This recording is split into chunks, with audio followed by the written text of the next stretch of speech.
Thanks, Trace.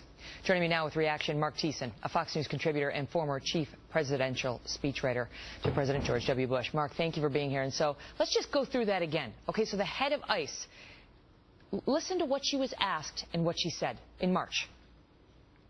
Last calendar year, state and local jurisdictions rejected more than 12,000 ICE detainer requests. These are convicted criminals. Would it help you if we clarified the law to make it clear that it was mandatory that those local communities cooperate with you? Thank you. Amen. Yes. To make it clear, to mandate the cooperation of those cities. Thank you. Amen. Yes.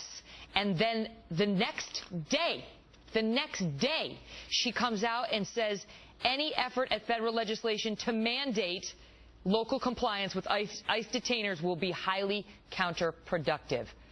Obviously, someone got to Ms. Saldana.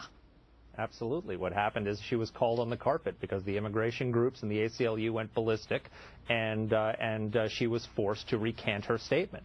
And this is the problem we have right now, Megan, is that we have a total collapse of the system that is supposed to protect us from criminal illegal aliens being released into our communities at both the federal and the state level. I mean, President Obama, if you recall, when he issued that immigration order, executive order, he said we're going to focus on families, on felons, not families, on criminals, not children. And what they're doing are two things. This is what's happening. Number one, the Obama administration is releasing every year tens of thousands of criminal aliens into our communities. And at the same time, they are protecting the now 200-plus cities across this country that have sanctuary policies. That's it right there, because the fault is clearly with San Francisco for having the policy in the first place and allowing this guy back out when there was an ICE detainer on him, which they did not honor. And their response is, ICE knows we don't honor those. Well, that doesn't excuse you for not doing it.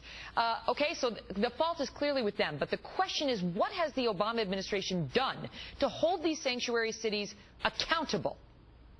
Absolutely nothing. I mean, the director of ICE asked Congress to help her. She came to them and pleaded with them, saying that the lack of cooperation is increasing, the problem is getting worse, and said amen when they said, well, would you like some authority to crack down on these folks? And said, yes, and they had to thank you, yes. Yes, amen, amen. And then she got sent to the woodshed. Clearly, she was taken out behind the woodshed. I mean, we've seen it happen before. We saw it happen with Dempsey and Hagel when they came out and spoke the truth about ISIS and then had to reverse themselves. But this is clear as day, and it is on a very controversial issue. This is the woman in charge of ICE who is begging them for help, and yet none was provided, and she was forced to reverse her own position on it. Mark, I'll give you the last word.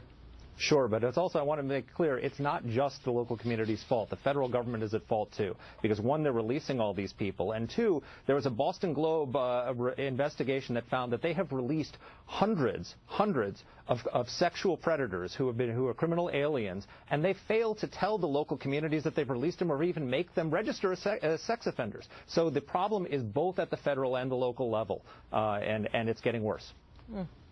Mark, thank you. Thanks, Megan.